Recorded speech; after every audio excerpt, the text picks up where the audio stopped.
Friends, Debashree লাইফস্টাইলে তোমাদের স্বাগত জানাই। আশা করি তোমরা সবাই ভালো আছো। আমি তো ভালো আছি।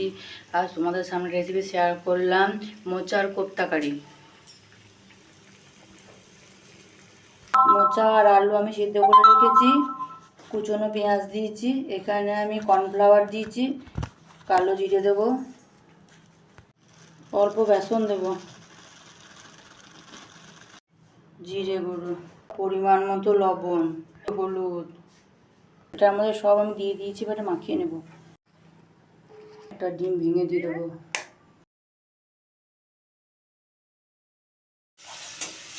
আমি মোচার কোপ্তাগুলো আমি ভেজে নিয়েছি। আমি তেলের মধ্যে পেঁয়াজ কুচি আর কাঁচা লঙ্কা চিড়ে দিয়ে দিয়েছি। এবার আমি মশলা দেবো।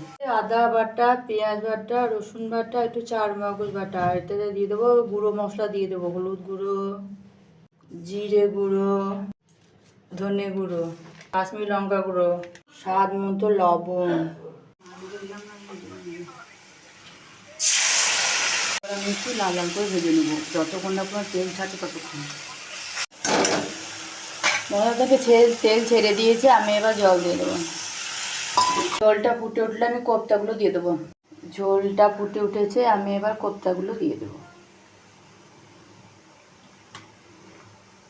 আমার এটা কমপ্লিট হয়ে গেছে, আমি এবার এটাকে নামিয়ে নেব। তোমাদের